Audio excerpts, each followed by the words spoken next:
প্রথমে আপনার নামটা একটু বলেন প্লিজ। আখি। আখি, বয়স কত? 22। 22 বছর।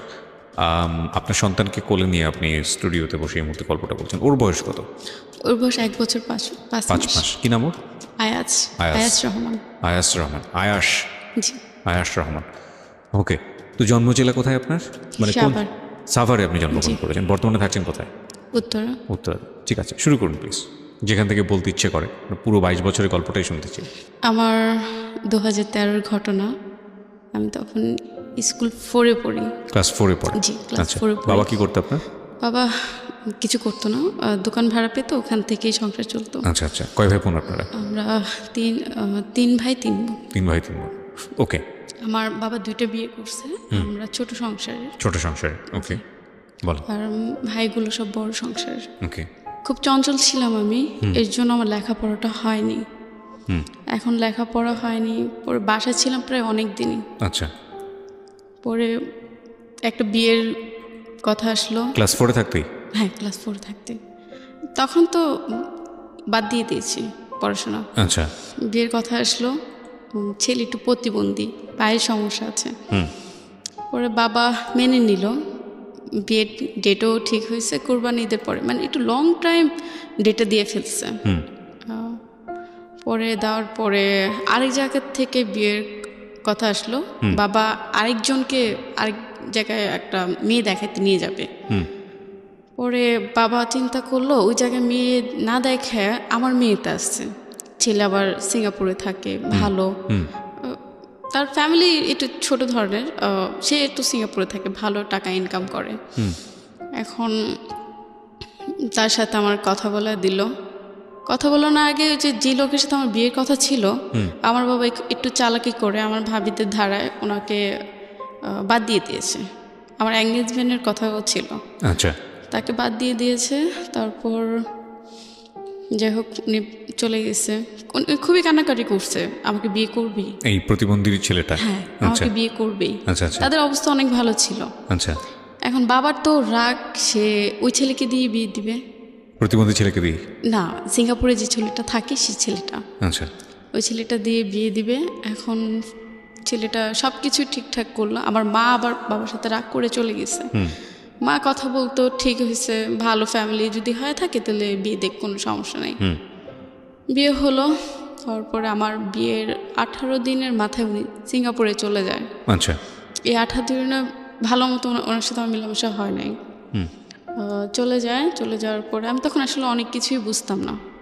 আপনার বয়স কত তখন যখন আপনার বিয়ে হয়েছে? তখন 13-14। 13 থেকে 14 বছর বয়সে? হ্যাঁ, এরকমই হবে। ওকে।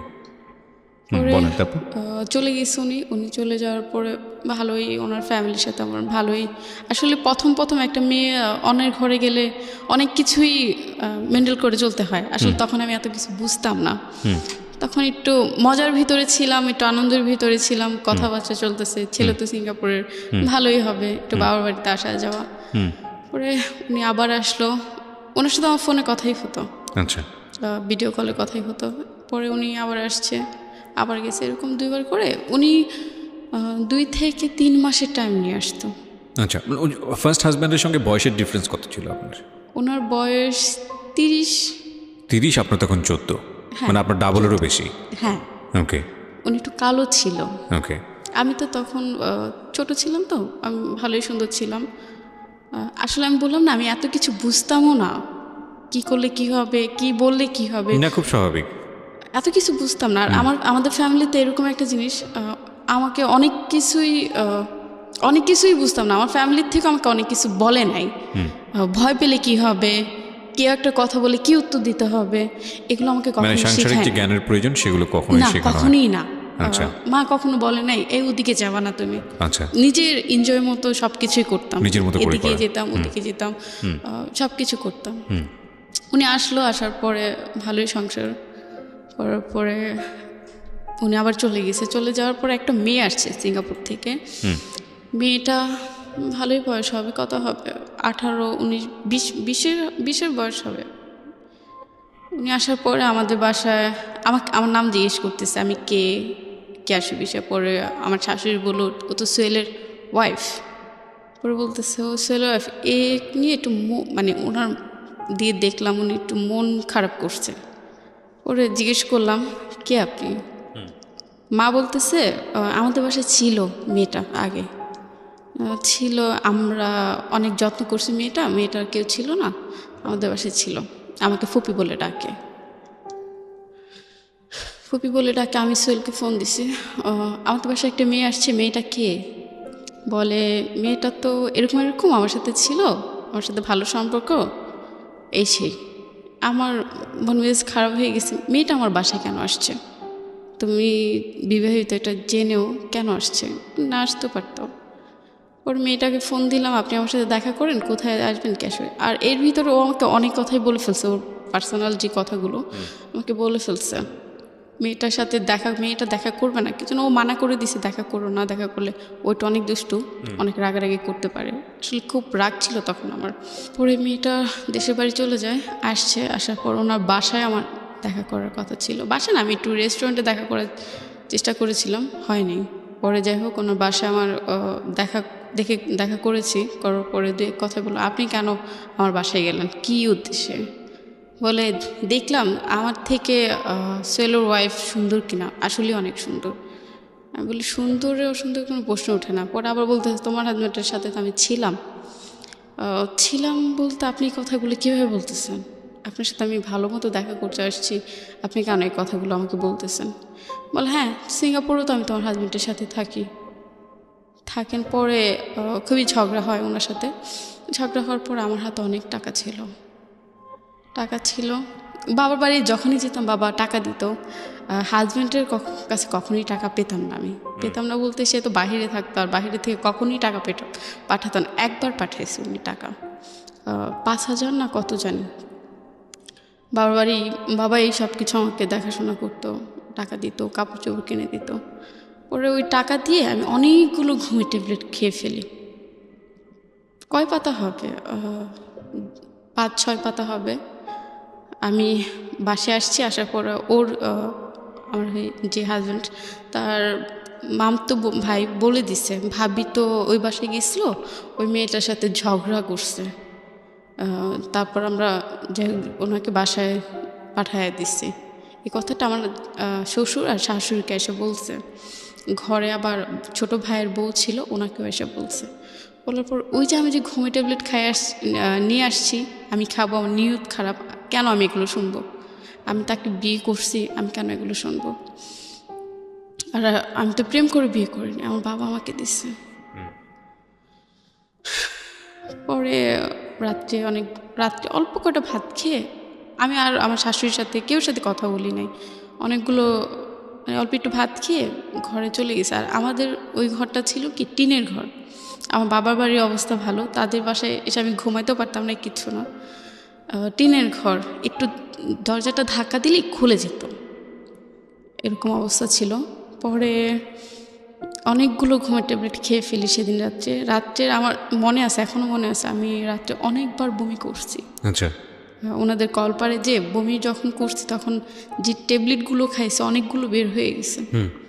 পরে সকালবেলা এগুলো আমার ছোট ভাইয়ের বউ বুঝতে পারছে আমি এগুলো করছি, উনি আবার ওগুলো পরিষ্কার করে ফেলছে। আর ওখানে কি বলে, ঘনবসতি যেরকম মানুষ থাকে না, ওরকম মানুষ থাকে।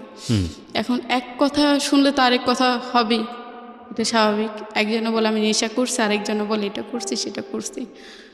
পরে আমার মাকে ফোন দেয়, সকালে আর উঠি না, উঠবো কীভাবে, অনেকগুলো ঘুমের ট্যাবলেট খেয়ে ফেলছি। আমার মাকে ফোন দেয়, মা এসে দেখে এই অবস্থা। মা আবার আমার বড় মাও এসে দুজনে এসে আমাকে নিয়ে যায়। নিয়ে যাওয়ার পরে হাসপাতালে নিয়ে যায়। আমার বাবা তখন শেরপুর ছিল, নানু বাড়িতে। ওকে। পরে নিয়ে যায়, হাসপাতালে ভর্তি ছিলাম প্রায় 2 দিন। ওখান থেকে নিয়ে এসে আমাকে নানু বাড়িতে নিয়ে যায় শেরপুর বাবা। ওকে। এখন উনি আমার এই কথাগুলো শুনে উনি সিঙ্গাপুর থেকে চলে আসছে, এসে ডাইরেক্ট ওনার মার কাছেও মনে হয় যায় নাই, গেছে কিনা আমি জানি না। উনি ডাইরেক্ট এয়ারপোর্টে নেমে মনে হয় বাসে উঠে শেরপুর চলে গেছে আমার কাছে, আমাকে দেখবে। তখন আমার সেন্স এতটাই ছিল না, তখন আমি শেরপুর অঞ্চলে তো গ্রাম অঞ্চল, প্যান্ট শার্ট পরলে খুবই মাইন্ডে নেয় সবাই।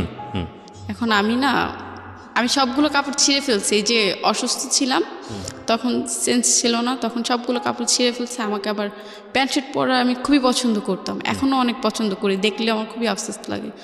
তখন প্যান্ট শার্ট অনেকগুলো নিছি ব্যাগে করে, নেওয়ার পরে ওগুলো পরছি। আমার হাজব্যান্ড একদমই পছন্দ করে নাই, বাবা ওই জিনিসটা মেনে নেয়নি। পরে আমাকে গায়ে হাত দিল, কেন এটা পরছো, তুমি অন্য কিছু পরো। পরে প্যান্ট শার্টই পরছি, অন্য একটা নিছি। পরে উনি আসার পরে অনেক কথাবার্তা বলে উনি আমাকে নিয়ে গেছে। নিয়ে যাওয়ার পরে পরবর্তীতে শুনতে পারে উনি আবার একটা বিয়ে করছে আমার আগে। ও কিভাবে জানতে পারেন এটা? এটা ওই যে বললাম না, ওনাদের বাসাটা এরকম একটা বাসা, ঘন বসতি। আচ্ছা। একজন একটা কথা বললে আরেকজনের মানে কান চলে যায়। যেমন আমি ঘুমের ট্যাবলেট খাইছি আর ওনারা বলতেছে আমি নেশা করছি, আচ্ছা আচ্ছা, ইয়াবা খাইছি, এইটা খাইছি, সেটা খাইছি, এই জন্যই অবস্থা। এখন আমি কখনোই নেশা করি নাই, কখনোই না।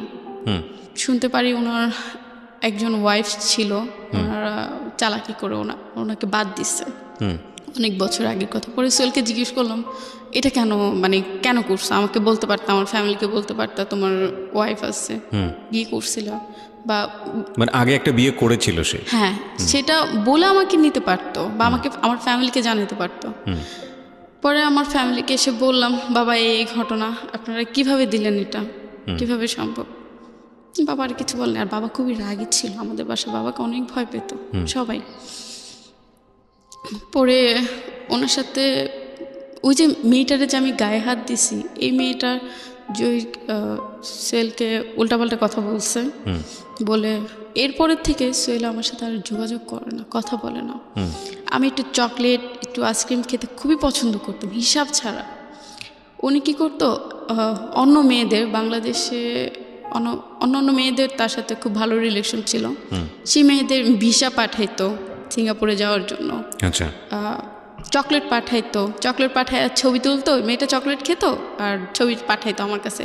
আমাকে খুবই বাজেভাবে গালিগালাজ করতো, তুই এটা তুই সেটা। মানে ওই মেয়েটার সাথে ঝামেলা করার পর থেকে আমার লাইফে শুরু হলো তুই এটা তুই সেটা। বিশ্বাস করবেন না, আমার আগের মোবাইলটা যদি থাকতো, যদি মেসেজগুলো দেখতেন আপনি নিজেই কান্না করতেন। এগুলো আপনার হাজবেন্ড আপনাকে বলে বলে পাঠাতো? হ্যাঁ, আমার খুবই কষ্ট লাগতো। ওনার মা একদিন আমার গায়ে হাত দিল এসব কারণেই। ওনার ভাইও বিবাহিত, ওনার একটা বেবি আছে। ওনার ভাই বাসা আবার কেউ ছিল না, ওনার মাও ছিল না, আমি আবার একা বাসায়। পরে ওনার ভাই সুযোগে সদ্ব্যবহার করছে। রাত্রে ফজরের একটু আগে সে আমার রুমে এসে, বললাম না দরজা ধাক্কা দিলেই দরজা খুলে যায়, উনি বাসার রুমের ভিতর ঢুকে। তখন আমার আসলে বলার কিছু ছিল না, আমি কেউ কিছু বলতেও পারি না, কিচ্ছু না। সকালবেলা মাকে ফোন দিয়ে বলি, মা ওর ভাই তো আমার সাথে এই ঘটনা। মা বলতেছে কেউ কিছু বললো না, বললে ঝামেলা হবে। বিশ্বাস করবেন না, আমার মাথা পায়ের থেকে মনে হয় মাটি ছিল না। ওনার ওয়াইফ দেশের বাড়িতে যায়। কার ওয়াইফ? ওর আমার হাজব্যান্ডের ছোট ভাই, আপনার দেবরের ওয়াইফ? দেবরের ওয়াইফ ইয়েতে যায়, গ্রামের বাড়িতে যায়। এখন আমার শাশুড়িও বাসায় ছিল না, উনি ভোর সকাল আগে চলে গেছে। উনি আবার জব করে, সরকারি জব করে। উনি আবার ভোর সকাল আগে চলে গেছে।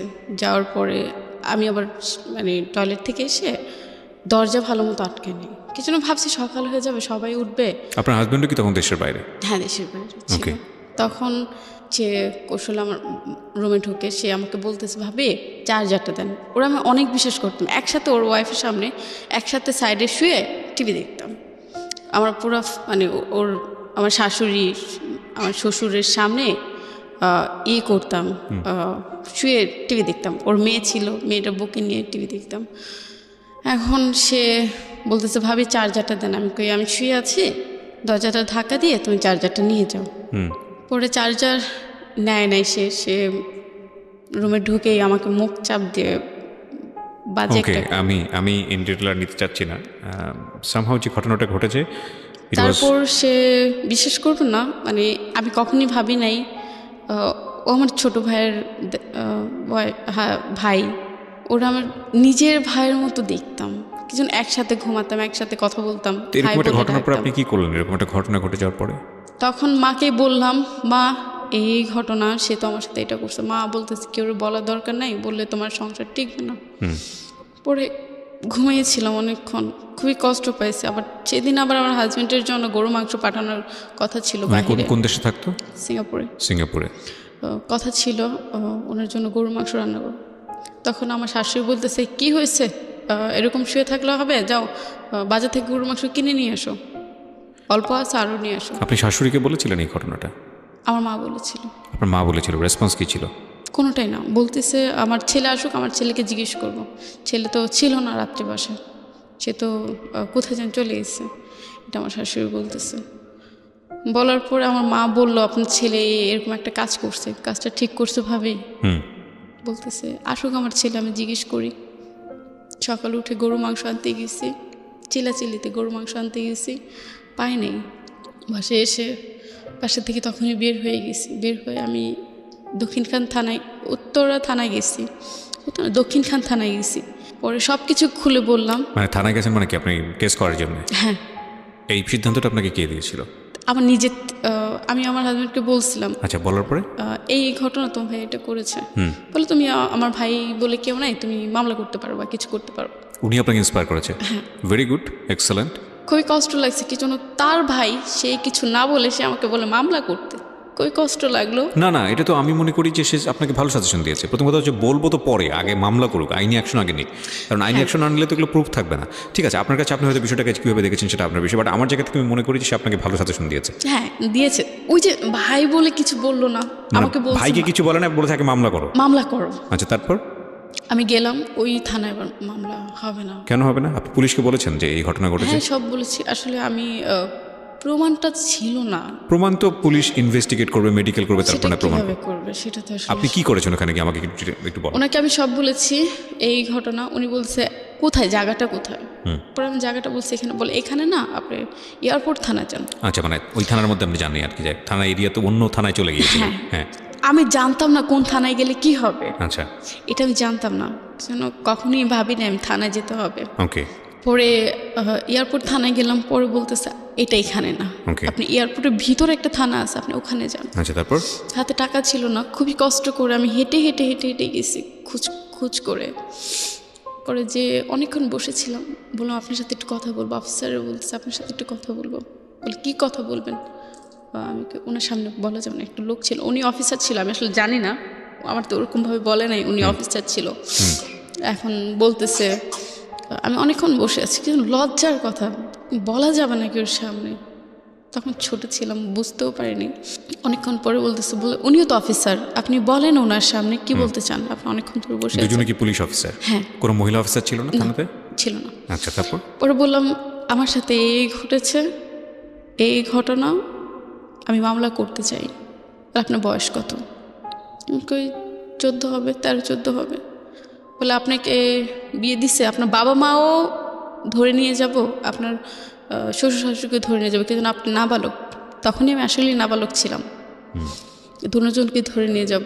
একটু ভয় লাগছে, আমার শ্বশুরবাড়ির লোকগুলো ধরলে আমার কোনো আপত্তি না, আমার বাবা মাকে যদি ধরে তাহলে আমার খুবই কষ্ট লাগবে। আমার কারণে আমার বাবা মা কিছু হবে, সেটা আমি কখনোই চাইনি, ভয় লাগছে। তারপর বলতেছে আপনার শ্বশুরের নাম্বার আছে? হ্যাঁ আছে। আমার শ্বশুরও ফোন দিয়ে বললো আপনার ছেলের বউ আসছে, এই ঘটনা কি হয়েছে। পরে আমার শ্বশুর উল্টাপাল্টা বুঝাইতেছে, আসলে এগুলো মিথ্যে কথা, সে মিথ্যে কথা প্রচার করতেছে বা কিছু। আমি বলি আপনি মেডিকেলে যদি নিয়ে যান আমাকে নিতে পারেন, আমার কোনো আপত্তি নাই। পরে আমাকে অনেক কিছু বুঝে ওখান থেকে, আমার শ্বশুর যখন বলছে মিথ্যে কথা এগুলো প্রচার করতেছে, তখন ওই অফিসারটা অনেক কিছু বুঝে আমাকে ওখান থেকে বিদায় করে দিচ্ছে। অফিসারই আপনাকে বুঝিয়ে পার করে দিয়েছে ওখান থেকে? কি বুঝিয়েছে আপনাকে? আপনার বাবা মাকে ধরে নিয়ে যাবো, কিছু আপনি নাবালক। সেটা আপনার, সেটা লিগ্যাল অ্যাকশন থেকে অফিসার 100% কারেক্ট কথা বলেছে। এগুলো বলে আমাকে পাঠিয়ে দিয়েছে, সে আমাকে আসলে ওরকমভাবে গুরুত্ব দেয় নাই আপনার কাছে মনে হয়েছে। হ্যাঁ, বাট সে আপনাকে যে কথাটা বলেছে সেটা কিন্তু কারেক্ট। 13-14 বছর বয়সে যে বাবা মা বিয়ে দেয় তারা কিন্তু ultimately is one kind of crime. এবং সে যদি লিগ্যাল পার্সপেক্টিভ থেকে যদি দৌড়ায়, তাহলে আপনার বাবা মাও কিন্তু আসলে এই ঘটনার প্রেক্ষাপটে কিন্তু টান পড়তে পারে। তো আমি জানি না, আমি I am not a lawyer, but আমার মনে হয় পুলিশ যেখানে আপনাকে যে এটা বলেছে সেটা বলেছে ঠিকই আছে। তবে একটা জিনিস আমার মনে হয় যে থানাতে আসলে ওই সময়টাতে আপনি ডিমান্ড করেছেন কিনা জানি না, কোনো মহিলা পুলিশ তো থাকার কথা যাকে গিয়ে আপনি ওই সময়টাতে পাননি। তো আপনি কি করলেন, কি সিদ্ধান্ত নিলেন তারপরে? পরে মন উঠে গেছে তাদের উপরে। পরে মা বলতেছে একটা ইয়ের ভিতরে চলে আসো, সমাধানের ভিতরে চলে আসো। কি সমাধান? আমার শ্বশুরের সাথে কথা বলবে, তার সাথে কথা বলবে, মানে আমার দেবরের সাথে কথা বলবে। আর আমার হাজব্যান্ড তো ওই যে খারাপ ব্যবহার শুরু করেছে, সে আবার এখনও নেশা পানি করে। আচ্ছা, তো খারাপ ব্যবহার শুরু করেছে মানে কি সিঙ্গাপুর থেকেই? হ্যাঁ, কি বলতেছে ভিডিও সে? কলে বাজে কথা বলতো, বাজে জিনিস দেখাতো, এই সেই বিভিন্ন ধরনের কথাবার্তা। তার সাথে আমি মন খুলে কখনোই কথা বলতে পারতাম না। বয়সের গ্যাপ ছিল 16 বছরের মতো। আচ্ছা, কখনই মন খুলে কথা বলতে পারতাম না। সে ওই যে বললাম না, ঝামেলা হওয়ার পর থেকে আমার সাথে অনেক ঝামেলা শুরু করছে। পরে মা ওনার বাসায় আসলো, আসার পরে আমার শ্বশুরে আমার কথা না শুনে আশেপাশে মানুষে নিয়ে আসছে, একটা মহিলা নিয়ে আসছে, এনে বলতেছে উনি সাক্ষী, কি হয়েছে না হয়েছে কিছুই হয় নাই, আপনার মেয়ের এমনি বাজে কিছু প্রচার করতেছে, বাজে কিছু প্রচার করতেছে। আমি কি মিথ্যে কথা বলছি? আমার সাথে যে ঘটনা ঘটেছে আমি তো সত্যি কথাই বলেছি। পরে এক সময় তারা আমার মার সাথে কথা বললো, ভাবি এটা আমি দেখতেছি। আমার শ্বশুরও বলতেছে, ভাবি আমি এটা দেখতেছি। বললো আমার দেবরকে 2টা থাবড় দিছে, ওনার শরীরে যত জোর ছিল 2টা থাবড় দিয়ে বলতেছে সমাধান হয়েছে, আমার ছেলেকে তো আমি মারছি। পরে 2 দিন পরে আমি বলতেছি, মা আমি এভাবে থাকবো না, আমার থাকা সম্ভব না। আবার আমার দেবর ওয়াইফ এসে আমাকে খুব বাজেভাবে চিল্লাচিল্লি করতেছে, আমার ওয়াইফ এসে? হ্যাঁ, আপনার ইয়ে ভালো না, এই সে বিভিন্ন ধরনের কথা বলতেছে, বাজেভাবে চিল্লাচিল্লি করছে। আমার আর মন হয় না আমি ওই বাসায় ফিরে যাব বা ওই বাসায় আমি থাকবো। পরে আমার বাসায় যে জিনিসপাতি দিয়েছিল ওগুলো আমার মা নিয়ে আমাকে নিয়ে চলে আসছে। সেই দিন আবার আমার শাশুড়ি গায়ে হাত দিছে, আমার নাক দিয়ে রক্ত বের করে ফেলছে, ঠোঁট দিয়ে প্রচুর গায়ে হাত দিছে, ঠোঁট দিয়ে রক্ত বের করে ফেলছে। পরে আমি চলে আসলাম, আসার পর আমি আর ওনার কাছে যাইনি। কয়দিনের সংসার আপনার? 3 বছর। 3 বছরের সংসার? হ্যাঁ। তার মধ্যে ম্যাক্সিমাম টাইম হাজবেন্ড দেশের বাইরে? দেশের বাইরে ছিলই না, ধরতে গেলে ছিলই না সে আমার কাছে। আর ছোট ছিলাম, বললাম না, অনেক কিছুই বুঝি না, হাজবেন্ডের না পেলে কী হবে সেটাও বুঝতাম না। তারপর উনি আসে নাই, ওর সাথে ঝামেলা শুরু করছে। উনি এক হিসাবে বলতেছে আমাকে ডিভোর্স দিয়ে দাও। উনি বলতেছে? হ্যাঁ, আমি একদিন প্রচুর কান্না করছি কোয়ার্টারের ভিতরে, যে আমি পারতেছি না, আমার সহ্য হচ্ছে না। তখন ভাই এই ঘটনা ঘটেছে, আমি আলাদা একটা ফ্ল্যাট নিয়ে আমি চলে যাব, একলে ভাড়া থাকবো, আমি থাকবো না এখানে আর। বলতেছে থাকবো না, ঠিক আছে, আচ্ছা তুমি বাসা দেখো। বাসা দেখলাম, 1টা 2টা 3টা, একটা বাসা অ্যাডভান্সও করে আসছি। সে বলতেছে না থাকা যাবে না, তুমি তো মার কাছে চলে যাও। যাই হোক, ওখান থেকে অ্যাডভান্সে টাকা নিয়ে চলে আসছি মার কাছে। মাও দেখি ওরকমভাবে গুরুত্ব দেয় না, কোনো কিছুই গুরুত্ব দেয় না। ছিলাম বাসায় অনেক দিনই ছিলাম। বাবা বলতেছে ভাবিদের দিয়ে আবার প্রেশার দিতেছে, ওকে বলো ছেড়ে দিতে, ছেলেটাকে ডিভোর্স দিয়ে দিতে। পরে ভাবিকে বললাম, ভাবি হেসে বলতেছি, ভাবি লাল কাপড়ে গেছি সাদা কাপড়ে আসবো। তখন এতটুকু সেন্স ছিল আমি তার সংসার করব। লাল কাপড়ে গেছি সাদা কাপড়ে আসবো। পরে ভাবি আবার এই কথাটা বাবারে বললো।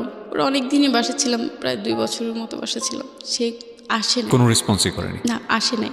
সে মাঝখানে একবার আসছিল, এসে সেই বাবার বাড়িতেই ছিলাম, বাবার বাড়ির থেকেই সে আসছে।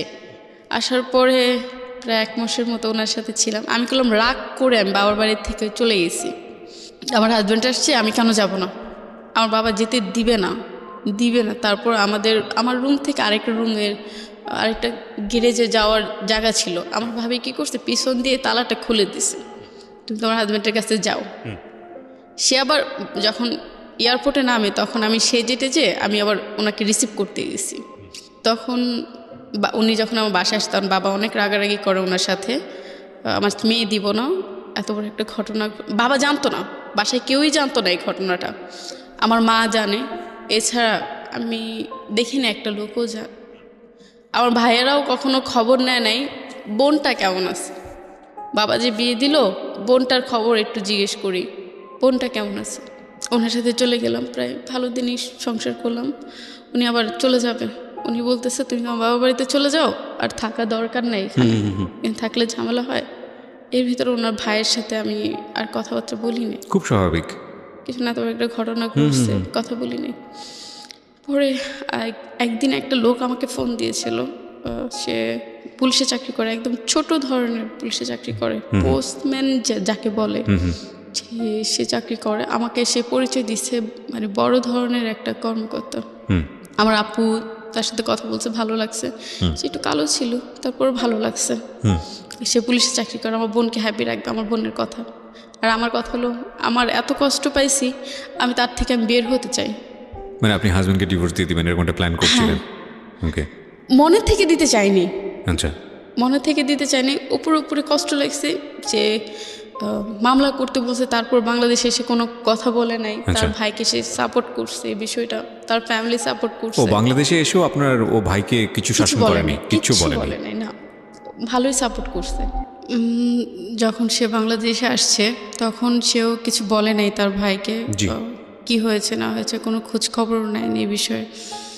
তারপর চিন্তা করলাম এভাবে লাইফ চলে না, লাইফ এভাবে চলতেও পারে না। আর তখন আমার বাবা জীবিত ছিল, তখন বাবাকেও বলতে পারি নাই বাবা এই ঘটনা হয়েছে, একমাত্র আমার মা ছাড়া আর কেউ জানে না। একদিন হঠাৎ রাত 10-11টা বাজে রং নাম্বার একটা ফোন আসে, সালাম দিলাম, কি আপনি? বলে আমি আপনাকে অনেক পছন্দ করি, অনেক কষ্টে এই নাম্বারটা খুঁজে পেয়েছি। তারপর আমি বললাম আপনি কে? আমি বিবাহিত, আপনি জানেন? বলে হ্যাঁ আমি জানি আপনি বিবাহিত, তারপর আপনাকে পছন্দ করি। তারপর আস্তে আস্তে তার সাথে কথা বললাম, ভালো লাগা। পর একদিন বললাম আপনি দেখা করতে আসেন, আপনাকে আমি দেখবো, কে আপনি? মানে কথা বলতেন ওনার সঙ্গে, টাইম পাস করতেন? হ্যাঁ। আপনার হাজবেন্ড তখন দেশের বাইরে? দেশের বাইরে ছিল। ওকে। তারপর আসলো, দেখলাম লোকটা অনেক কালো। কালো হলে কি হবে, ভালোই কথাবার্তা ভালো। আপনি তাকে জিজ্ঞেস করলেন না নাম্বারটা কিভাবে পেয়েছেন? হ্যাঁ জিজ্ঞেস করেছিলাম, সে আমাকে বলেনি, কখনোই বলেনি। আচ্ছা। আমার যেটা ধারণা, আমার বাসার সামনে ফ্যাক্সিলিটির দোকান আছে, ওখান থেকে নিয়েছে। আচ্ছা। তারপর ওনার সাথে কথা বললাম, এক পর্যায়ে উনি জিজ্ঞেস করলাম আপনি বিবাহিত কিনা? উনি এক পর্যায়ে বললেন আমি বিবাহিত না। তাহলে বিবাহিত না, তাহলে ভালোই হবে। আম্মুকে বললাম মা আসলে আমি ওর সংসার করবো না, আমি একটু অন্যদিকে চলে যেতে চাচ্ছি। পরে বলে ছেলেকে, মানে এগুলো সে বুঝতে পারছে, সে তো মা। পরে মাকে দেখালাম, উনি পরে বললো উনি তো কালো। কালো হয়েছে কি, ওর মন তো অনেক ভালো। পরে মা আসলে ওরকমভাবে গুরুত্ব দেয় না এটা। পরে একদিন আমি ওনার সাথে চলে গেছি। চলে গেছেন বলতে? ভেগে চলে গেছি, মানে সিদ্ধান্ত নিলেন যে ঠিক আছে আমি চলে যাব। উনিও আমাকে অনেক প্রেশার দিতে, চলে আসো। তখন আমি ওনার সম্পর্কে কতটুকু জানতেন ভেগে যাওয়ার আগে? একদমই জানতাম না, একদমই জানতাম না। একটা মানুষের সঙ্গে আপনি ভেগে যাবেন তার সম্পর্কে বিশ্বাস ছিল আসলে। ভেগে যাওয়ার আগে বাড়ি কোথায়, ও কি করে, না কোনোটাই না, না জেনে শুনি সে আমাকে বিশ্বাস দিয়েছিল এটা বলে, আল্লাহর কসম, নবীজির কসম, আমি বিয়ে করিনি, আমি অবিবাহিত, আমি তোমাকে বিয়ে করতে চাই। কি করে ছেলেটা, কিছু জেনেছিলেন? হ্যাঁ, উনি পুলিশে চাকরি করে। বলেছিল পুলিশে চাকরি? হ্যাঁ, উনি এটাই করতো, চিঠি অদল বদল করতো, এখান থেকে ওখানে চিঠি দিয়ে আসতো। আচ্ছা। এটা কি বলে জানি না, আমি নিজেও জানি না। আচ্ছা, তো এইরকম একটা পোস্টে সে ছিল? হ্যাঁ ছিল। ওই যে আল্লাহর কসম, নবীজির কসম, মানে সে যখন বলছে তখন আমি এমনি গুলো গেছি। একটা মানুষ তো মিথ্যা কথা বলতে পারে না, আল্লাহ নিয়ে আর কোরআন শরীফ নিয়ে তো মিথ্যা কথা বলতে পারে না। তারপর এই বিশ্বাসে তার সাথে আমি চলে গেছি। তারপর আমার ফ্যামিলি প্রচুর খুঁজছে, আমাকে পায় নাই। আচ্ছা, চলে কোথায় গেলেন? আমি একটা হোটেলে ছিলাম। আচ্ছা। প্রায় 2-3 দিন ছিলাম। বিশ্বাস করবেন না, যখন আমি গেছি তখন আমার বাবার বাড়ি থেকে কিচ্ছু নেইনি, কিছু নিয়ে তারপর সে ভাবছে কি আমি অনেক কিছু নিয়ে আসবো, টাকা নিয়ে আসবো, এটা নিয়ে আসবো, সেটা নিয়ে আসবো। সেটা চিন্তা করছে, ভাবছে এত বড় লোক নিয়ে আসতে পারে, কারণ এক জায়গায় চলে গেলে তো অনেক কিছুই আনতে পারে। আর সে আমার আগের হাজব্যান্ড, সে তো বাইরে থাকে, না জানি কত কি আছে। পরে দেখলো আমি কিচ্ছু নিই, একমাত্র গাড়ি ভাড়া ছাড়া আমি আর কোনো টাকা পয়সা কিছু নিইনি। পরে উনি আমাকে অভাব দেখালো, আখে আমার থেকে তো টাকা নাই, এখন কি করব? বলে তেলে দেখো তো মাকে বলে কিছু টাকা আনতে পারো কিনা। আমি আসলে ওরকমই দুর্বল ছিলাম, আর বুঝতে পারিনি ওনার চিন্তা ভাবনা কি। বাসা থেকে মাকে বলতাম মা টাকা দাও, তখন একটু জানছে আমি একটা লোকের সাথে ভেঙে গেছি বা কিছু। মাও প্রচুর রাগারাগি করছে, টাকা দিতে চায়নি। পরে দিচ্ছে, অল্প টাকায় দিচ্ছে। পরে অনেকদিন ছিলাম হোটেলে। থাকার পরে ওর এক বন্ধু বললো এইভাবে তো থাকা সম্ভব না, আর তোমার থেকেও তো টাকা নাই, মানে যে লোকটার সাথে ভেঙে গেছি সেই লোকটার থেকেও টাকা নাই, তাহলে কি করবে, একটা বাসা ভাড়া নাও, আমি টাকা দিব, তোমার সংসার করো। আচ্ছা। তখন আমাদের কিছুই ছিল না, একটা ছোট একটা বাসা ভাড়া নেই, খুব মানে কষ্টে সংসার করেছি। আর তার সাথে আমার ফোনে বিয়ে হয়েছে। জি। সে মুখে যেভাবে, যেমন আপনি আর আমি কথা বলছি এরকম ফোনে তার সাথে আমার বিয়ে হয়েছে। ওখানে কোনো সাক্ষী ছিল না, কোনো কিছুই ছিল না। সাক্ষী ছিল না, কোনো কিছু ছিল না, নিজেরা নিজেরা বিয়ে করলেন? হ্যাঁ। এটা কি ধরনের বিয়ে? আমার জানা নেই যে ধরনের বিয়ে আমাদের ধর্মে পারমিট করে কিনা। এখন বিশ্বাসের উপরে এইভাবে এই কাজটা বিশ্বাসের উপরে করেছি। আপনি যদি ধর্মীয় বিধান মতেও যান তাহলে তো আপনাকে জানতে হবে যে ধর্মে অ্যাটলিস্ট কোনটা পারমিট করেছে। আমি যতদূর জানি যে ধর্ম বিয়েটাকে অনেক সহজ করেছে, যদিও আমরা আমাদের প্রাত্যহিক জীবনে বিয়ে ব্যাপারটাকে অনেক কঠিন করে ফেলেছি, সেটা একটা অনেক অন্য বিষয়। কিন্তু এতটা সহজ করেনি যে ঠিক আছে ছেলে রাজি মেয়ে রাজি দুজনে কবুল করলাম বিয়ে হয়ে গেল, কারণ ওখানে তো একজন হুজুর থাকতে হবে আমি যতদূর জানি। আমার কোনো কিছুই ছিল না, প্লাস একটা সাক্ষীরও বিষয় আছে। কোনো কিছুই না। আমি শুনেছি এরকম ব্যাপারও আছে নাকি, আমি নিশ্চিত নই। আমি ধর্মীয় ব্যাপারে যেসব ব্যাপারগুলো আপনাদেরকে বলি সেগুলো আসলে আমার এই আশেপাশ থেকে জানা শোনা পড়া টুকটাক, বাট আমি এগুলো নিশ্চিত নই। আমি শুনেছি যে মেয়ে পক্ষ থেকে যদি তার গার্ডিয়ান না থাকে তাহলে সেটা নাকি বিয়েই না, এটা আমাদের রিলিজিয়নে বলে। আমি এটাও শুনেছি আর কি। তো যাই হোক, আপনারা করে ফেললেন, তার মানে এটাকে যদি আপনি আপনার জায়গা থেকে বিয়ে বলেন তাহলে বিয়ে, আর না হলে এটাকে আসলে বিয়ে না। মানে রাষ্ট্রীয় জায়গা ধরতে গেলেই না, কিন্তু তখন আমি বুঝিনি রাষ্ট্রীয় জায়গা থেকেও বিয়ে না, কোনো কিছুই না, কোনো কিছুই না। হ্যাঁ, তার দুজনে মিলে এটা করলেন, তারপরে হচ্ছে আপনারা থাকা শুরু করলেন। হ্যাঁ, তারপর সংসার করেছি। সংসার করে কি মানে আপনারা থাকা শুরু করলেন একসাথে? হ্যাঁ। বাসা ভাড়া নিলেন? হ্যাঁ। আচ্ছা, তারপর ওনার সাথে ভালোই থেকেছি। পরে 3-4 মাস পরে একটা ফোন আসে। আসলে আমি কিছু এই বিষয় 3-4 মাসের মধ্যে কি আপনি আপনার আগের হাজবেন্ডকে ডিভোর্স দিয়ে দিয়েছেন, জানিয়েছেন যে আমি ডিভোর্স দিয়ে দিয়েছেন? আসলে ডিভোর্সটা দিতাম না। সে আমাকে খুব প্রেশার দিচ্ছে আর খুব বাজেভাবে গালিগালাজ করতেছে, বলতেছে তুমি আমাকে প্রেশার না দিলে তোমার বড় ধরনের ক্ষতি হবে। আর একটু লোভ দেখাইছে, যদি মানে আমাকে ডিভোর্স দাও তাহলে আমি তোমাকে সিঙ্গাপুরে নিয়ে যাব। আচ্ছা, ডিভোর্স দিলে সিঙ্গাপুরে নিয়ে যাব? হ্যাঁ। আচ্ছা। পরে বলতেছে তাহলে আমার এক বন্ধুর ধারা আমি সব কিছু রেডি করি, তুমি এসে ডিভোর্সটা দিয়ে দাও। আসলে আমি অনেক কিছুই বুঝি নেই। দেনমোহরের টাকাটাও আমি নেইনি তার থেকে, কখনো বলি না আমার দেনমোহরের টাকা লাগবেই। তখন টাকার দিকে আমার এত আগ্রহ ছিল না। তারপর তাকে ডিভোর্স দিয়ে দিলাম, তার সাথে সম্পর্ক একদম শেষ। আর আপনার বাড়িতে জানতো যে আপনি কোথায় আছেন, আপনার সেকেন্ড হাজব্যান্ডের সঙ্গে আছেন কিনা? ওনার নাম কি ছিল? নামটা বলতে চাচ্ছেন? মাসুম। মাসুমের সঙ্গে আপনি আছেন, এটা কি বাড়িতে জানতো? তেমনটা জানতো না। তো কোথায় আছেন খোঁজ খবর নিত না? খোঁজ খবর নিত না, বাবা তো ত্যায্য করে দিয়েছে।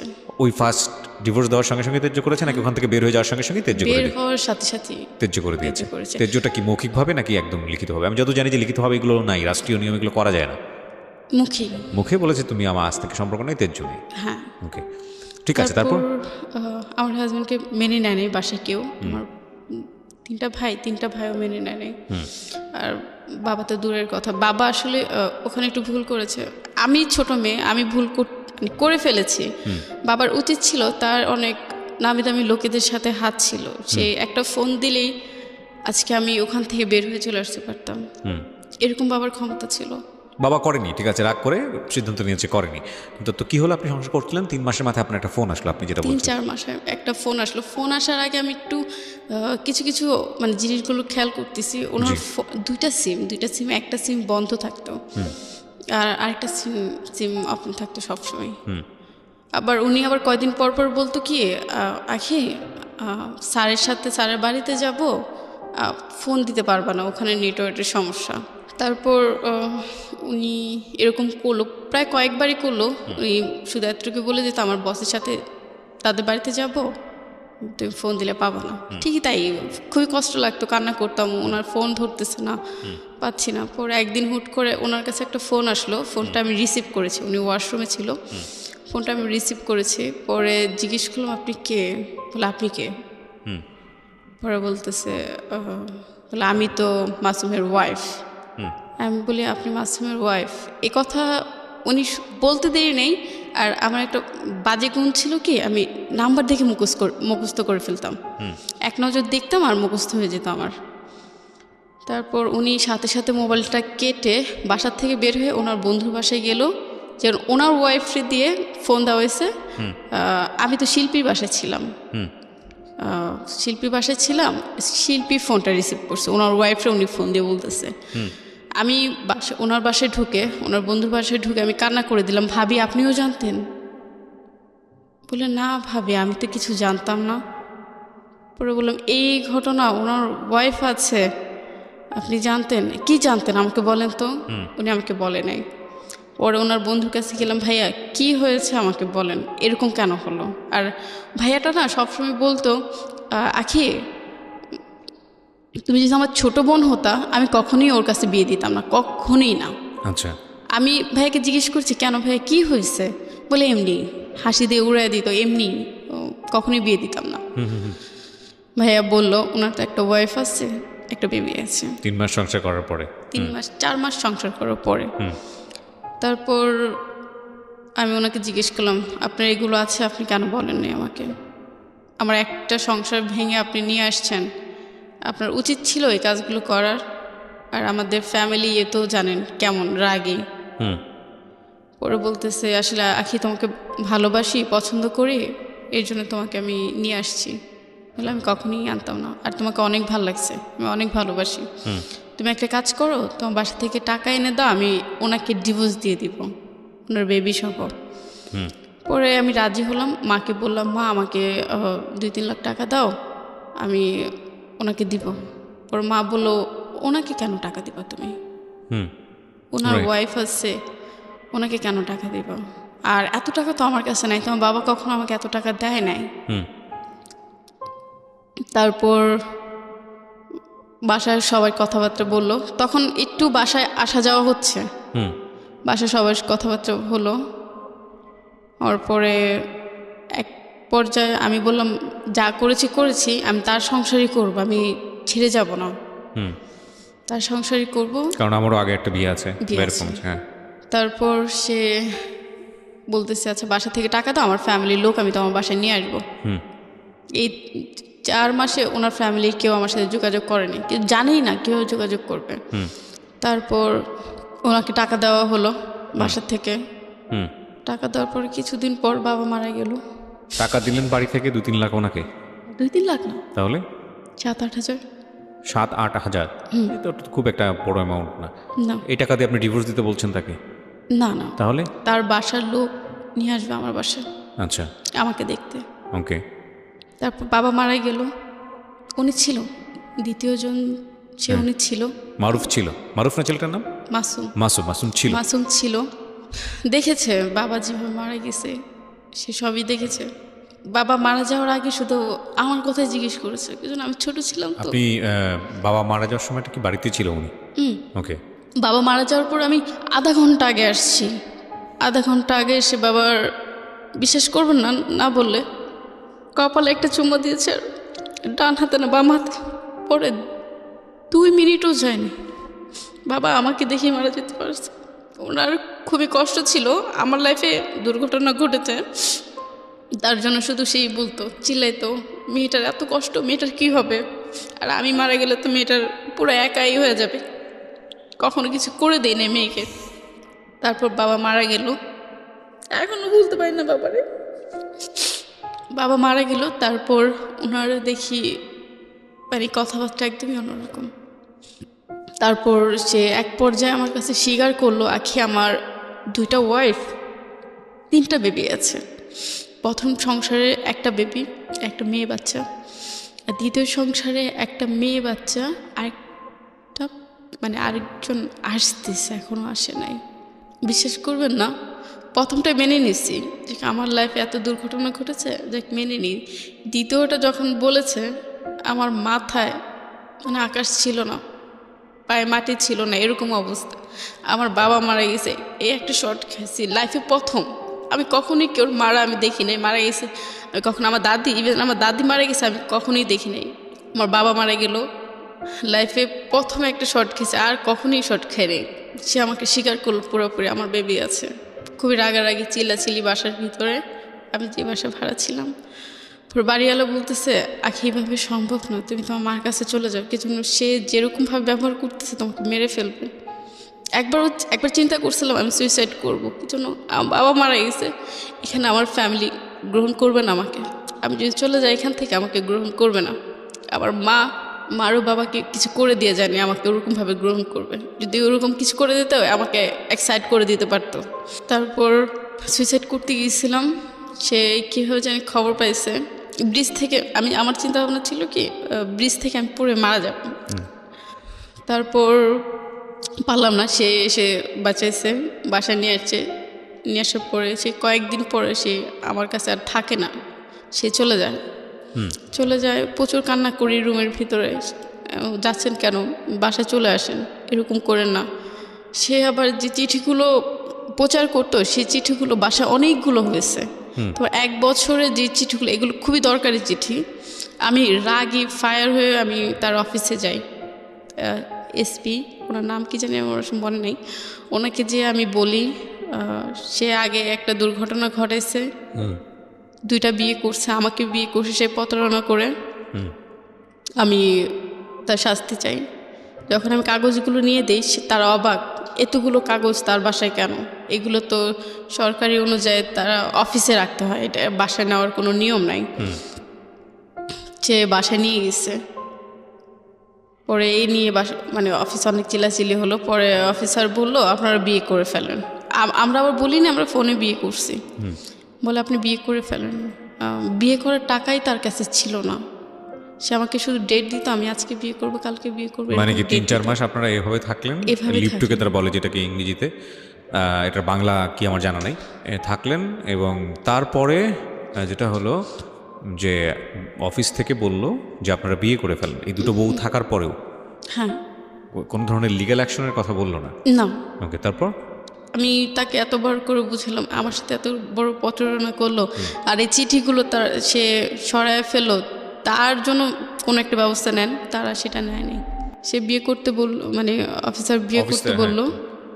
তারপর সে শুধু ডেট দিত, আজ আসবো কাল আসবো। এর ভিতরে সেদিনই আমি আমার বাবার বাড়িতে চলে গেছি, একটু সাইন করতে হবে মামলার কাজে, সাইন করতে হবে। কি যেন বাবা মারা গিয়েছে, এখন আমরা 3 ভাই 3 বোন আর 1 মা, ওনাদের ছাড়া তো সাইন হবে না, সরি 2 মা, সাইন হবে না। এখন আপনার বাবাও দুটো বিয়ে? ওকে, 2টো বিয়ে করলে কি হবে? ওনার লাইফটা এরকমভাবে চলছে, আমি আমার লাইফে কখনো দেখিনি। মানে দুজনকেই খুব সুন্দর করে ম্যানেজ করেছে। ওকে, আমি আমার বাসায় যাই, এর ভিতরে আমার ফোন আসে, বাড়িওয়ালা ফোন দিয়েছে, বলতেছে আখি বাসা থেকে সব কিছু নিয়ে মাসুম চলে গেছে। কোথায় গেছে বলে জানি না। আচ্ছা, তাকে ফোন দিছি, কোথায় গেছেন আপনি? বলে তোমার সাথে আর থাকবো না, আমি চলে যাচ্ছি, তুমি আর আমার সাথে যোগাযোগ করার চেষ্টা করবে না। পরে বললাম আপনি এত বড় ধোকাটা আমাকে দিতে পারলেন, এত বড় প্রতারণাটা করতে পারলেন, এখন আমাকে ছেড়ে চলে যাচ্ছেন। ওই বাসায় প্রায় 1 মাসের মতো ছিলাম, উনি বাসা ভাড়া দিছে, 1 মাসের মতো একা ছিলাম। পরে খুবই কান্না করছি, বিশ্বাস করবেন না, আমার কান্নায় গাছের পাতা সহ মানে কান্না করে ফেলছে, এত কান্না করছি আমি। খাবারও ঠিক মতো উনি দিত না, খুবই কষ্ট রাখছে, খাবার দিত না, একটা জামাও আমাকে এই 6 মাসে একটা জামাও আমাকে কিনে দেয় নাই। আচ্ছা, তারপর আমি যখন চলে আসি তখন আমি যেভাবে উনি আমাকে বিয়ে করেছিল আমি সেভাবে ওনাকে আমি তালাক দিয়ে আসি। আচ্ছা, যেভাবে আমার বিয়ে হয়েছিল ওভাবে তাকে তালাক দিই, দিয়ে আমি চলে আসি। তারপর একটা লোকের সাথে আমার দেখা হয়েছিল টিকিট আনতে যেয়ে, পরে এত বড় সিরিয়াল ছিল আসলে। কিসের টিকিট এটা? ট্রেনের টিকিট। ট্রেনের টিকিট কাটছিলেন কেন? উত্তরায় আসবে এর জন্য, কমলাপুর থেকে উত্তরায়। কমলাপুর থেকে উত্তরায় আসবেন, হ্যাঁ। তারপর উত্তরায় কেন আসবেন? উত্তরা বাবার বাড়ি। ও, উত্তরাতে আপনার বাবার বাড়ি ছিল, আর কমলাপুরে আপনারা থাকতেন? হ্যাঁ। আচ্ছা, তারপর একটা লোকের সাথে দেখা হলো, কথা হলো। আসলে আমি বলতে চাইনি, সে যখন টিকিট খুঁজছি আমি এত বড় সিরিয়ালে দাঁড়াবো, আমার গাড়ি চলে যাবে, ওই লোকটা সামনে ছিল। পরে বললাম ভাই আমাকে একটা টিকিট এনে দিবেন। পরে উনি টিকিট এনে দিল। পরে জিজ্ঞেস করছে আপু আপনি কোথায় যাবেন? বললাম আমি উত্তরে যাবো। বলছে আমিও তো উত্তরে যাবো, চলেন। যাই হোক 1-2 কথাতে কথা হয়েছে, উনি আমাকে একটা ভিজিটিং কার্ড দিয়েছে, কোনো বিপদে পড়লে আমাকে ফোন দিয়েন। তারপর ওনার এখান থেকে চলে আসছি, প্রায় অনেক দিনই হয়েছে। তো একটু দুষ্টু মন, তো দুষ্টামি করতে করতে ফোন দিয়ে ফেলেছি। আর উত্তরে আমি একটু শপিং করতে যাব, প্রয়োজনীয় জিনিসপাতি কিনবো। তারপর তাকে ফোন দিয়েছে, কেমন আছেন, ভালো আছেন, মানে জিজ্ঞেস করতেছি। পরে বলতেছে আপনি কোথায়? বলি আমি বাবার বাড়িতে আসছি। আবার সে করলাম সব কিছু বলতে দ্বিতীয় জনের কথা জানতো, আমি ওনার সাথে ছিলাম, এইভাবে এই ঘটনা ঘটছে।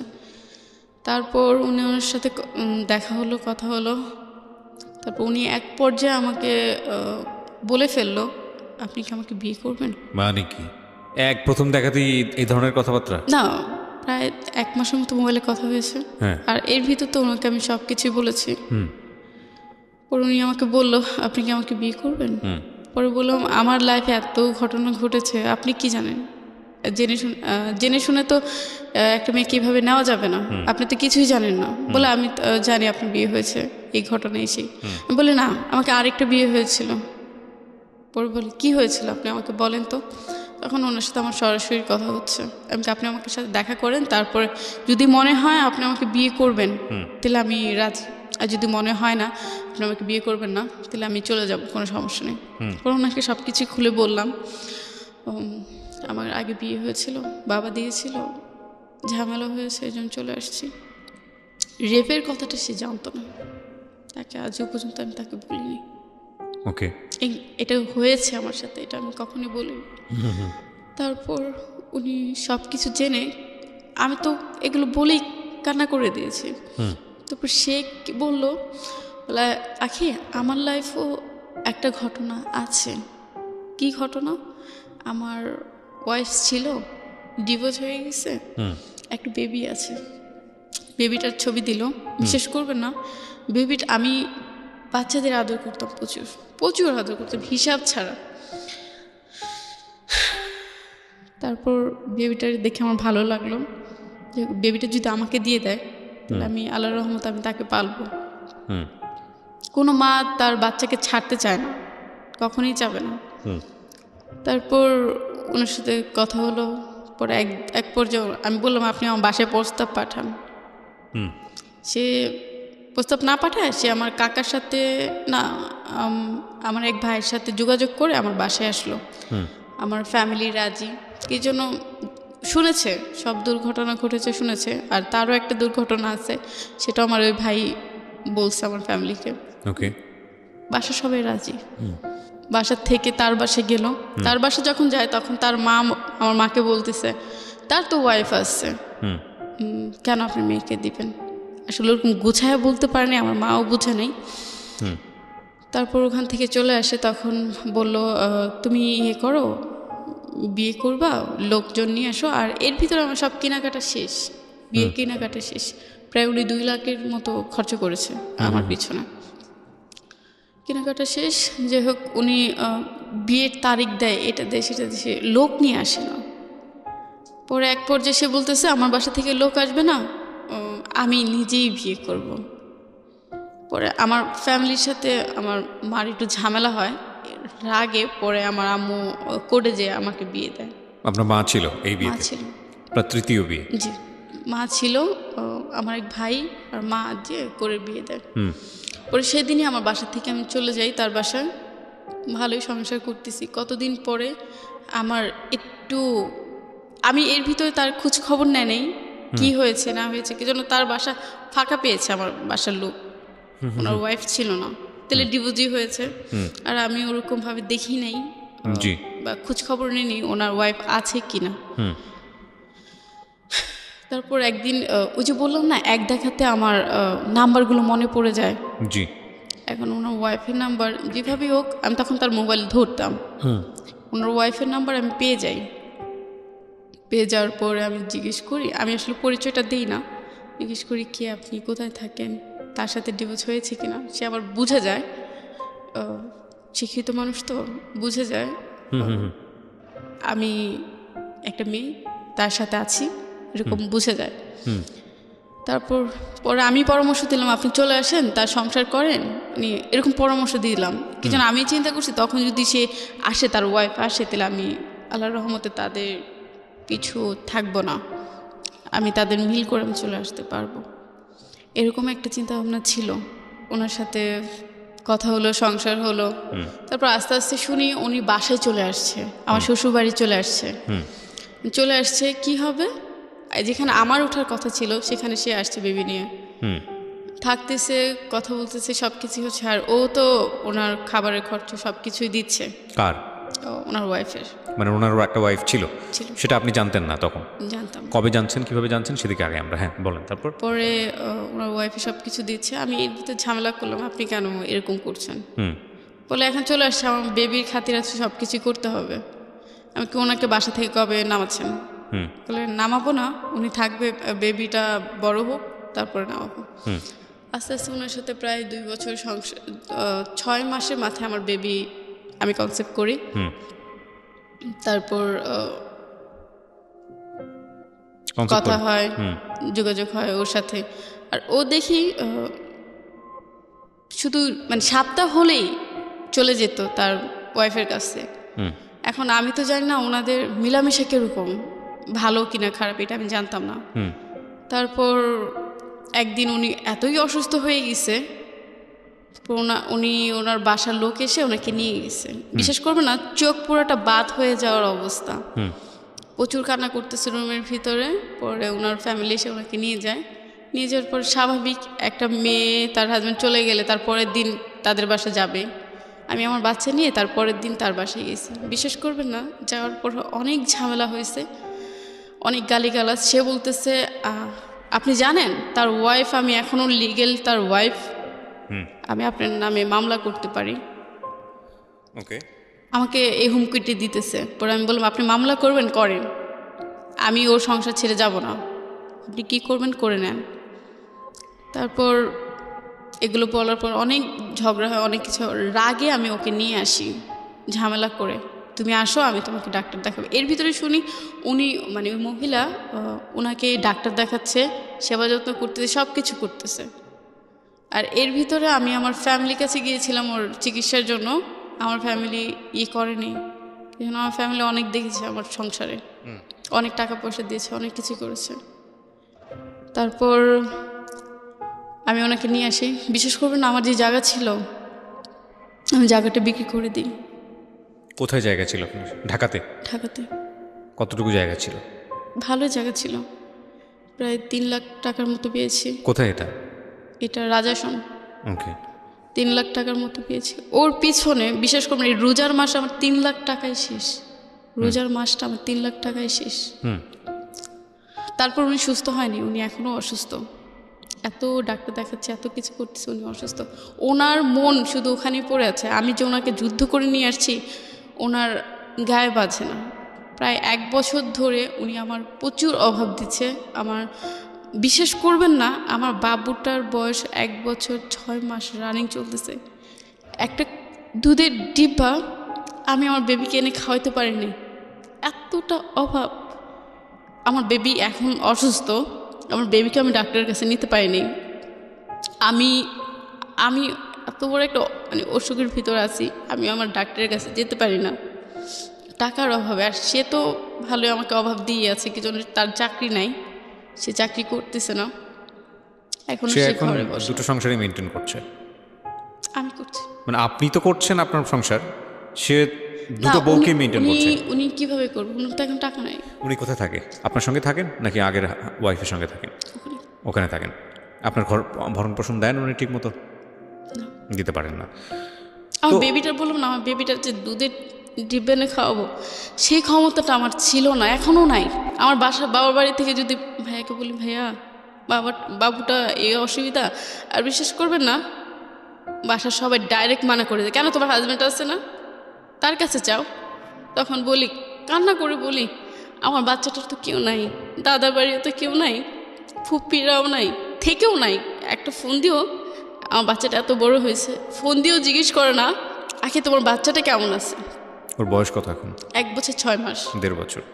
এখনও জিজ্ঞেস করে না, এখনও রানিং চলতেছে, এখনও জিজ্ঞেস করে না আমার ভাইয়ের ছেলে কেমন আছে। খুবই কষ্ট লাগে, খুবই কান্না পায়। ঈদ গেলে আমি শ্বশুরবাড়ি যেতে পারি না, আমার বাচ্চাটা তার দাদার চেহারা দেখতে পারে না। আমার বাচ্চাটা যে আমি একা কীভাবে পালতেছি একমাত্র আমি জানি, আর আল্লাহ জানে। এখন আমার বাচ্চা অসুস্থ, দেখলে আপনি বুঝতে পারবেন, সে ক্ষমতা নাই আমি তাকে ডাক্তারের কাছে নিব। আর বিশ্বাস করবেন না, আপনার এখানে যখন আসছি আমি তেহারি খেয়েছি, আমি কয় বছর পরে যে আমি তেহারি খেয়েছি আমি নিজে বলতে পারবো না। আমি গরু মাংসের চেহারা দেখি না, মাছের চেহারা দেখি না।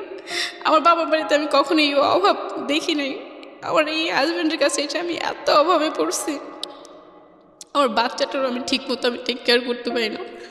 আমি এখানে আসলে না পুরো গল্পটা শুনে আমার কাছে যেটা মনে হচ্ছে খুব ছোট্ট একটা গল্প, কিন্তু অনেক বড় গল্প আমরা খুব ছোট করে উপস্থাপন করলাম এখানে। আমি এখানে একটা জিনিস যেটা দেখলাম, মানে আপনি যে ফ্যামিলিতে বড় হয়েছেন, আপনার বাবাকে প্রতি সম্মান রেখেই বলছে, আল্লাহ তাকে জান্নাত নসিব করে তিনি চলে গেছেন। প্রত্যেকটা জায়গায় আপনার বাবার ফ্যামিলি থেকে শুরু করে আপনার নিজের জীবনে যেখানে যে ঘটনাগুলো ঘটে গেছে, এখানে একটা জিনিসের মিল আছে, সেটা হলো বহু বিবাহ। আপনি যে পরবর্তীতে দুটো বিয়ে আপনার হলো, সেটা আপনার জীবনের অন্যতম একটা ভুল সিদ্ধান্ত ছিল, এবং সেজন্যই হয়তো আজকে আপনি সিক্রেটসে। কিন্তু এটা বলার অপেক্ষা রাখে না, পরিবার থেকে আপনার যদি সাপোর্টটা থাকতো, সেই সাপোর্টটা আমি কখনো পাননি। ম্যাক্সিমাম কেস মেয়েদের ক্ষেত্রে আমি সবসময় যেটা দেখেছি, ম্যাক্সিমাম কেস 99% কেস হলো ফ্যামিলি থেকে ফুল সাপোর্টটা না থাকা, যে কারণে মেয়েদের জীবনে সব সিক্রেসির জন্ম হয়। বেসিক নিড কিচ্ছু না, আপনি তো এখনো ভালো নাই। আপনি যদি আপনার সংসারে এখনো আমার হাজবেন্ড চেষ্টা করতেছে আমার বেবিকে আলাদা করে দিবে আমার থেকে, এখনো মানে চেষ্টা কি চাচ্ছে সে আপনার কাছ থেকে নিয়ে যাবে? আকার ইংরেজিতে ডাইরেক্ট বলে আমার বোনের কাছে লাগলে আমি আমার বেবিকে রেখে দিব, আচ্ছা, তারপর আমি তোমাকে দিব, ডিভোর্স দিয়ে দিবে বা ওরকম একটা প্ল্যান করে। যাই হোক, আমি সেটা একেবারেই ব্যক্তিগত বিষয়, আপনারা কি করবেন না করবেন, কিন্তু এটার ইকুয়েশন শেষ পর্যন্ত আসলে কোথায় দাঁড়াবে জানি না। তবে একটা কথা হচ্ছে, রিজিক দেবার মালিক আল্লাহ। আমরা সিচুয়েশনালি যত বেশি খারাপ সিচুয়েশনে থাকি না কেন, আমাদের মানে বিশ্বাস রাখতে হবে, বিশ্বাস রেখে সামনের দিকে আগাতে হবে। আপনার গল্পটা শুনে আমি আসলে কি বলবো, আমি শুধু ওই কথাটাই বলতে চাই আবারও, যে ফ্যামিলি থেকে সাপোর্ট না থাকলে, ওই যে প্রথম যখন রেপ হয়েছি তখন যদি আমার ফ্যামিলি যদি আমাকে সবভাবে যদি সাপোর্ট দিত, সবভাবে যদি ধরে রাখতো। শুধু ফ্যামিলি না, আপনি দেখেন বাংলাদেশে আইন আছে, এবং আইন নারী নির্যাতনের বন্ধে শক্তিশালী আইন আছে। দুঃখের বিষয় হচ্ছে যে এই আইনটার সঠিক ব্যবহার আমাদের দেশে হয় কি না সেটা নিয়ে কথা বলার আছে। দেখুন, একটা নারী রেপ হয়ে থানায় গেল সে, কিন্তু সে শেষ পর্যন্ত সেখানে সে মামলা করতে পারল না। হাজব্যান্ড বলল মামলা করে দাও, কিন্তু সেভাবে সে সাপোর্ট দিল না। দেশে আসলো, তারপরও সে সাপোর্টটা দিল না। বাধ্য হয়ে সে সিদ্ধান্ত নিল সে তার হাজব্যান্ডের সংসার ছেড়ে দেবে, এবং সেই সিদ্ধান্তের জায়গাটা তার ব্যক্তিগত জায়গা থেকে অনেক বড় একটা ভুল সিদ্ধান্ত ছিল, কারণ সে ভালো লোকের কাছে যায়নি। এবং আরও মজার বিষয় হচ্ছে, এই সময়টাতে বাবা তাকে ত্যায্য করে দিল। তাহলে এই মেয়েটা যাবে কোথায়? এই সম্পূর্ণরূপভাবেই এটা একটা ভার্নারেবল জীবন। আমরা আসলে একটা মানুষের ঘটনা নিয়ে, একটা মানুষকে দেখে তাকে নিয়ে আসলে যে মন্তব্যটা করি, একটা মেয়ে কতটা কষ্ট পেলে, একটা মেয়ে কতটা ভয়ঙ্কর পরিস্থিতির মধ্যে গেলে সে বাধ্য হয় নিজের জীবনে ভুল সিদ্ধান্ত নিতে, সেটা আসলে যেই নেয় সেই বোঝে, এছাড়া বুঝবে না। তো আজকের এই সিক্রেটস খুব ছোট্ট করেই এখানে উপস্থাপন করলাম আমরা। শেষ কথাটা শুধু এতটুকুই বলতে চাই, family is a one kind of responsibility. It is not one kind. Family is responsibility. হ্যাঁ, আপনি প্রেম করছেন, যা করা লিগেলি যায় ততটুকু করছেন বা তার চেয়ে বেশি করছেন, সেটা অন্য হিসাব, সেটার জন্য অন্য তর্ক বিতর্ক। কিন্তু যখন আপনি বিয়ে করে ফেললেন, তখন আপনাকে মেন্টালি সিদ্ধান্ত নিয়ে রাখতে হবে এটাই, যে বিয়েটা একটা বিশাল সিদ্ধান্ত। এবং বিয়েটা আমি যদি ছেলেদের এন্ড থেকে বলি, তাহলে বিষয়টা এরকম যে না, আপনি একটা সংসারের দায়িত্ব নিচ্ছেন, এবং বাচ্চা যখন চলে আসে, আল্লাহ যখন গিফট হিসেবে আপনাকে কিছু দেন, এই একটা বিশাল নিয়ামত, সেই সময়টাতে কোনোভাবেই পিছনের দিকে তাকানোর কোনো সুযোগ নাই, কারণ আপনার সংসারে একটা নতুন সম্ভাবনা এসছে।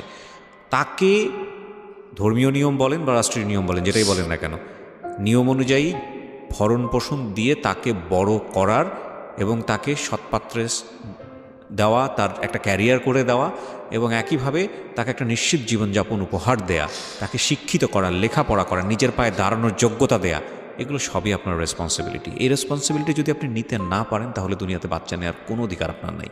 কারণ আপনি একটা মানুষকে নিয়ে আসবেন এবং সে মানুষটাকে আপনি ভবিষ্যৎ দিতে পারবেন না। সে মানুষটার একটা ভবিষ্যৎ হবে গরু ছাগলের মতো ভবিষ্যৎ, ভয়ঙ্কর রকম অনিশ্চয়তার ভবিষ্যৎ। তাহলে আপনি কিন্তু প্রতিনিয়তই ভয়ঙ্কর রকমের অন্যায় করছেন, ওই মানুষটার প্রতি অন্যায় করছেন, এবং এটার জন্য আপনাকে জবাবদিহিতা এটার জন্য আপনাকে জবাব দিতেই হবে নিশ্চয়ই। তো সেই জায়গাটা থেকে আমার মনে হয় পরিবারের এই জায়গাটা নিশ্চিতভাবেই খুব গুরুত্বপূর্ণ, এবং বেবি বা পরিবারটা বড় করা, সেটার ক্ষেত্রে রেসপন্সিবিলিটি আপনি যদি ক্যারি না করতে পারেন, তাহলে সেই সংসারটা আপনার না করাটাই বেটার। এই যে মানে বিষয়টা হয়ে গেছে এরকম যে ওনার ক্ষেত্রে যেটা শুনলাম, খুব অল্প করে শুনেছি তো, মানে যেই দুজন ভদ্রলোকের কথা আমি শুনেছি, মানে ফার্স্ট হাজব্যান্ডের পরে, এদের কাছে বিয়েটা ছিল মাছ ভাতের মতো। কি আমি না ইদানিং আমি খুব সিক হয়ে যাই গল্পগুলো শুনতে শুনতে।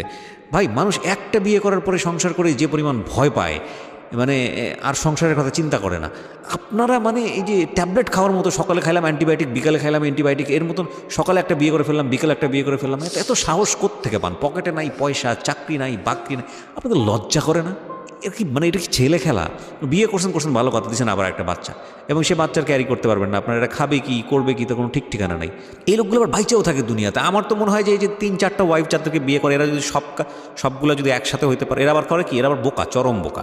এই মহিলারা ভয়ানক রকমভাবে বোকা। আচ্ছা, আপনারা যেটা করতে পারেন, এই যে আপনি যে ওই মহিলাকে হিংসা করেন, এটা হয়তো ন্যাচারালি আসে, সে কারণে করেন।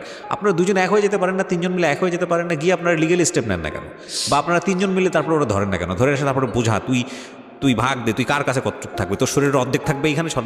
সরি, আমি রেডিওতে প্রোগ্রাম করছি, I should maintain some language, but আমার না খুব মানে অবাক লাগে যে স্টুপিডিটি লিমিটলেস।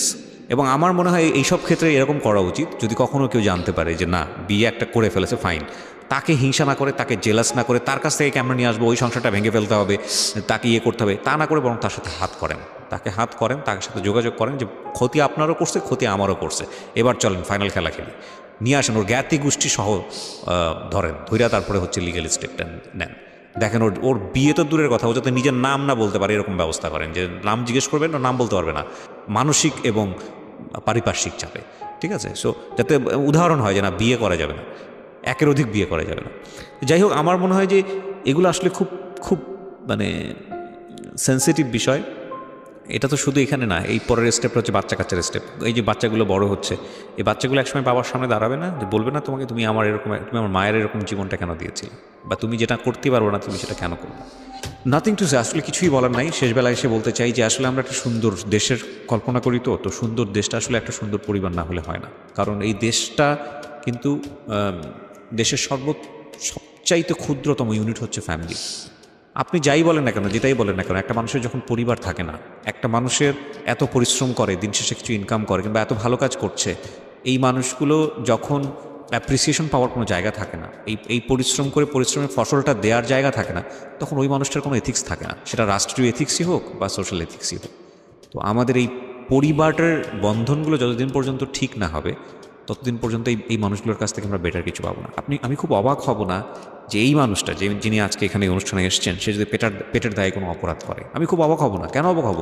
কারণ ওর লাস্ট ভয়েসটা কী ছিল আপনি শুনতে পেরেছেন? যে লাস্ট কবে আমি মাছ খেয়েছি আমার মনে পড়ে না, আমি লাস্ট কবে পেট ভরে ভাত খেয়েছি আমার মনে পড়ে না, আমার সন্তানটা অসুস্থ, আমার দুধ কেনার টাকা নাই। তো ওই মানুষটার কাছ থেকে আপনি এক্সপেক্ট করেন কীভাবে যে এই মানুষটা ভালো থাকবে সারা জীবন?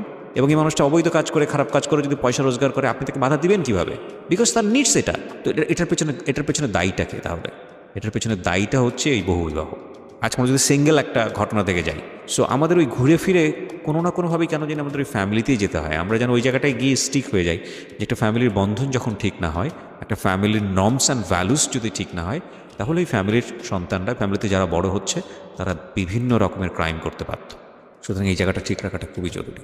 অনেক ভালো থাকুন। আজকের মতো এখানেই শেষ করছি প্রিয় শ্রোতা। আসলে এটা নেভার এন্ডিং স্টোরি, কজ সামনের রবিবার হয়তো আরও একজন আসবে, যে হয়তো এসে তার জীবনের সিক্রেটগুলো বলে আমাদের একটা ভিন্ন মাত্রায় নিয়ে যাবে। তবে আমাদের সবসময় যে টার্গেটটা থাকে, যে একজনের সিক্রেট থেকে আমাদের 1000 জনের সিক্রেট যেন স্টপ হয়ে যায়, তাহলে আমরা বলতে পারবো আমরা সাকসেস।